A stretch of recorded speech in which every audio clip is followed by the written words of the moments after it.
The following stories are from members of Hanmaum Church in South Korea. They aired on a Korean Christian TV network called C Channel and were dubbed in English.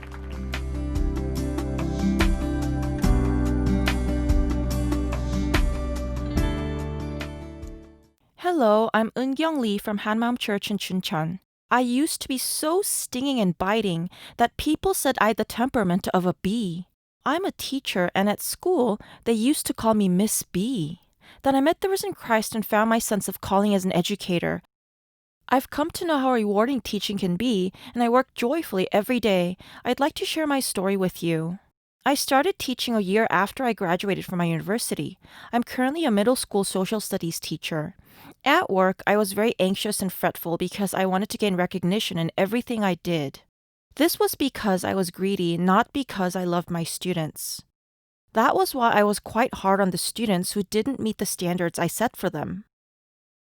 I couldn't tolerate them falling asleep during class, being playful, or avoiding eye contact with me. I had to have absolute control over them, so class was always very tense. During the World History unit, I would give these terrifying pop quizzes. For example, for the first question, you had to list in order the characteristics of each Chinese dynasty from the Shangs to the Qings, and this would take up the entire page.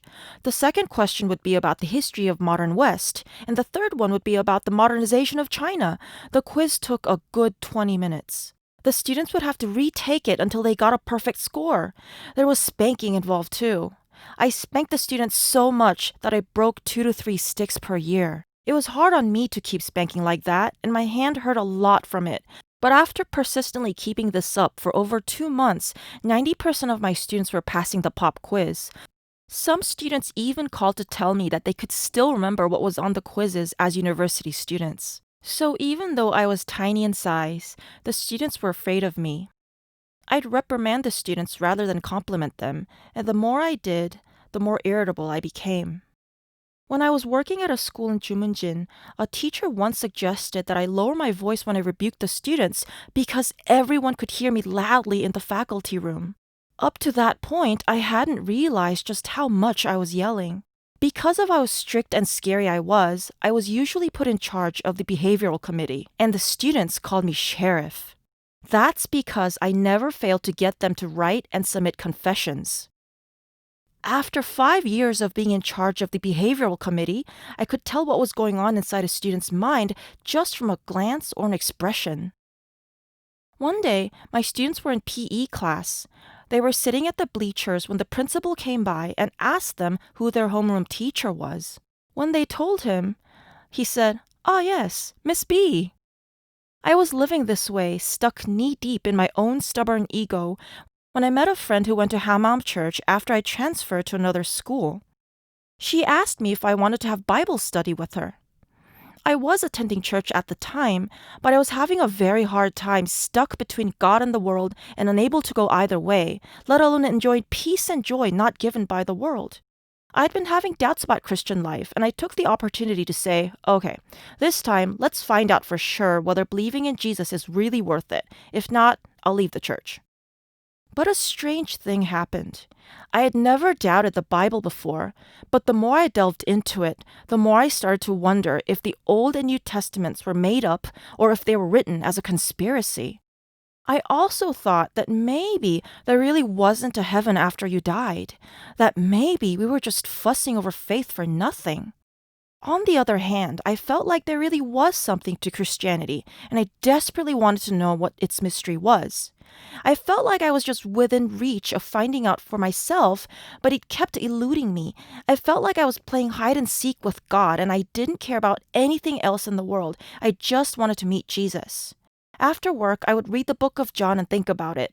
I'd get up in the middle of the night to pray, telling God I wanted to meet Jesus. I was so thirsty for the elusive truth. Perhaps it was God's answer to these prayers, but he finally did meet me, just as he said, "You will seek me and find me when you seek me with all your heart." In the 8th grade textbook, there's a unit called The Establishment of Christianity in the Roman Empire. During this unit, students get to do a research project about Jesus. One day, they're presenting their projects when a student gave a particularly detailed report. So I said to the class, "What do you think?" can you believe these things about Jesus? And they said, no way. How can people walk on water or raise someone back to life? Also, the resurrection is impossible. And I replied, okay, so tell me a reference book you used. And the student said, the encyclopedia. And I said, so the encyclopedia printed fake information, huh? That was when the bell rang. I thought deeply about the conversation we just had as I walked down the hall, and I went to the school library and began to look through biographies, history books, and dictionaries. There were so many witnesses and pieces of evidence for the resurrection. Biographies, history books, and internet resources clearly stated the events of the crucifixion and the resurrection. The lives of Jesus' disciples, including Peter and Paul, were featured in textbooks, and these people bore witness with their lives. What happened in the Colosseum and the catacombs were part of Roman history. Because of these pieces of evidence and witnesses, the resurrection really was an event in history, even if I didn't believe it myself. Also, the resurrection was the proof that we could believe in everything Jesus had said. That's because among the many things he said, his claim that he would die on a cross and rise back to life 3 days later was something no one could possibly promise or hope to do. Ultimately, as it says in the Bible, only after the disciples saw Jesus risen back to life could they believe in his words. In the same way, the moment I realized that Jesus really had risen back to life, I felt a shock going through my body as I blurted, "He really rose again! That means he's God!" My faith had been unstable, like Thomas's had been. Then Jesus confirmed his existence to me through his resurrection. That was how I was also able to confess that he was my Lord and my God. Then one day, the pastor was talking about John chapter 8, 23 to 24, and I heard this passage like this. Jesus said, "You were born below, and I was born above." Right? Yes. Then he said, "You belong to the world, and I don't." Right? Yes. Then he said, "So that means I'm looking down at you from above, and you'll die in your sins." That's when I knew that I had been the Lord of my own life, just like the devil had been, and so I'd lived however I wanted or felt like. It looked like I was doing my best to live life, but I could only live it like a dead person. I repented this sin and received Jesus as my Lord as I submitted to him. The fact that I'd become a child of God gave me great joy. Because of the joy from above, nothing about my surroundings or the people around me bothered me at all. At school, I was so joyful at the thought that God was looking down on me and was pleased with me. When I saw fellow teachers who were Christian in the hallway, I would give them a thumbs up sign and say, "Jesus is the best." In any given situation, I would become accepting and forgiving because I was understanding of other people. Also, I came to think that there was nothing more precious in the world than people, because Jesus had loved them on the cross. That was how I came to see that the students that I had were human beings with feelings, just like me, and I was finally able to care for them. 3 months after I received Jesus, the student in charge of the sanitation committee came to me and said, "Miss Lee, can't we just go back to the way things were?" So I said, "What do you mean?" And then the student said, "Well, last semester you would always discipline us if we did something wrong, but these days you've been letting a lot of things go and all you say is, 'It's okay.' It's nerve-wracking for us. We think you're going to explode one day from holding it all in. It makes us even more cautious than before. Please, just be like you used to be." I realized that after you meet Jesus, your character changes, you have joy in your life, and you find a purpose. And this made me grow a hope for my students. How wonderful it would be for them if they came to know Jesus. But first, I had to build trust with them so that they could take me seriously. So, in order to share the gospel with my students, I began to work harder to make better lessons and to make class enjoyable for them. Respecting their thoughts and feelings followed naturally. I look for opportunities to share the gospel in a natural setting that isn't forced. They might not believe in it right away, but they might be reminded of the gospel later, perhaps during a difficult time in their lives. With this kind of hope, I share the gospel of Jesus' resurrection with them. Sometimes I talk about it with the entire class, or sometimes I share it as I mentor the students on an individual basis. Wherever I went, I would have Bible study with the students. In one all-girls middle school, I held Bible studies on Saturdays. Two of the students who were a part of that group are now faithful Sunday school teachers at our church.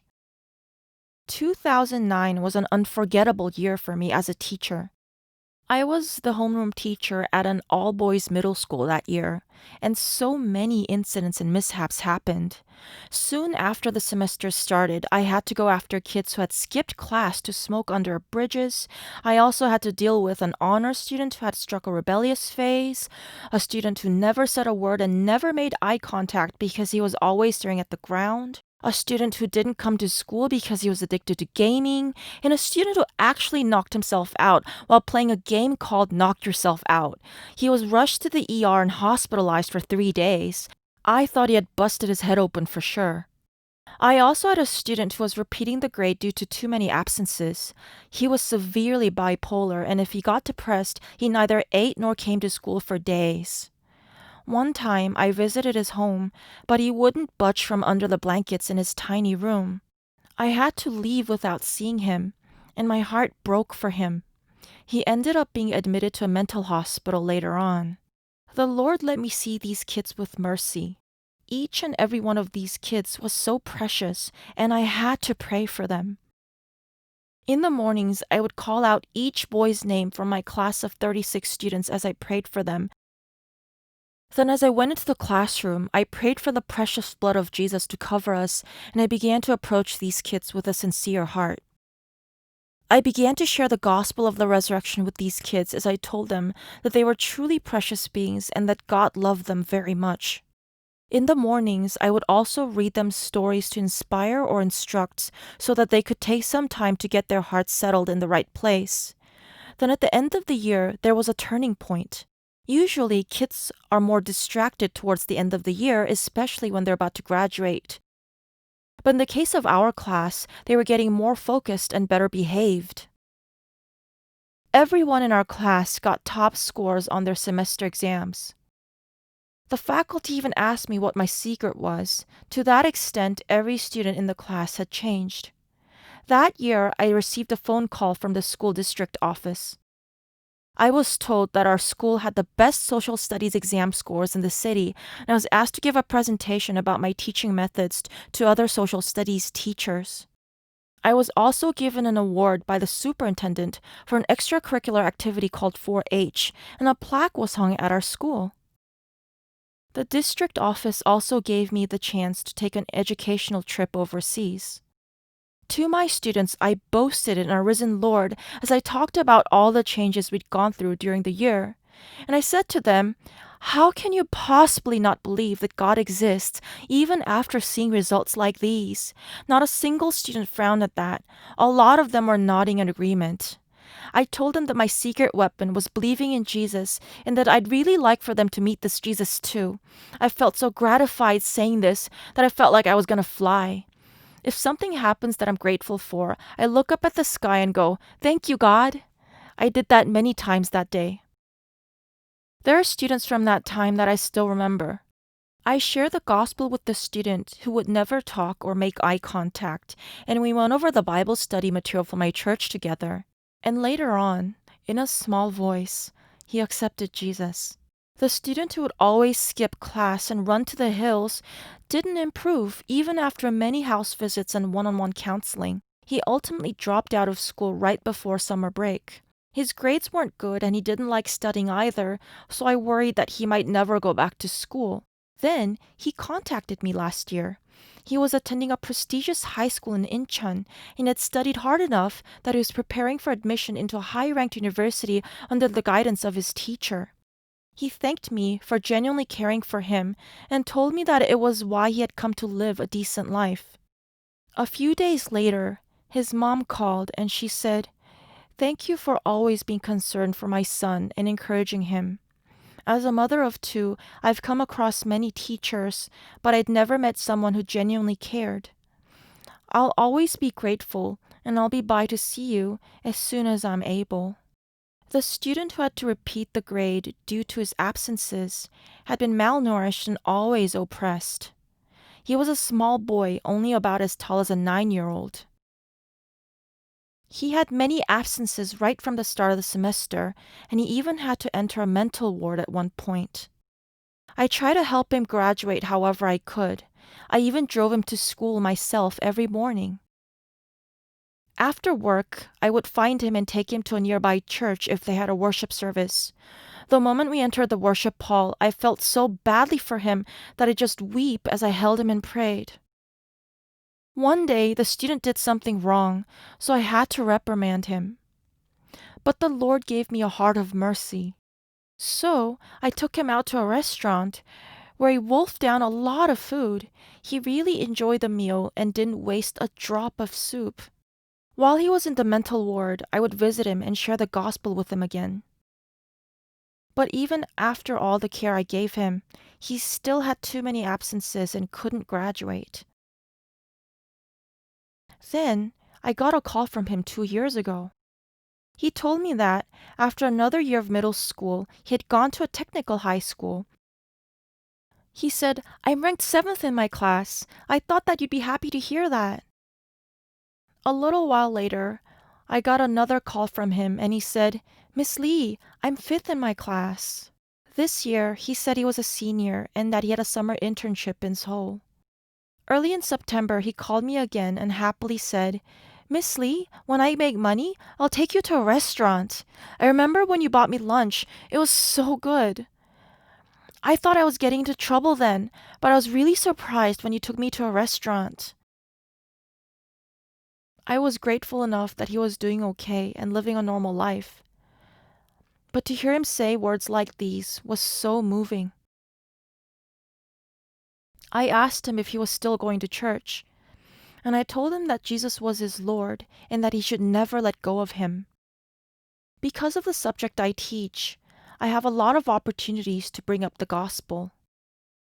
I don't talk about a subjective faith, but the objective facts of the cross and the resurrection. And through these facts, I can share with assurance that this Jesus who came into history is God. I'm so glad for that. When it's time to clean the school these days, I go out to clean with a joyful heart, and I'm working hard to do my best in all the responsibilities I'm given at school. I also run a Christian club, and above all else, I take the opportunity to share the gospel with fellow teachers.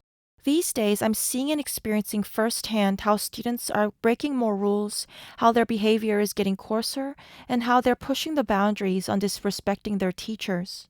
The fact that Jesus is my Lord gives me such great strength through times like these. He pours peace and joy into me, and He gives me wisdom to resolve the issues that come my way and leads me. Because of Him, I'm a happy teacher. I want to be all the more humble so that I could bear my mission of sharing the gospel, as I'm reminded that where I am is where the Lord has sent me as a missionary. I desire to glorify the Lord as I live in Him every day. Thank you. If you'd like to see more stories about how the gospel changed lives, visit us at facebook.com/HMUOnlyJesus or Google us at HMUOnlyJesus.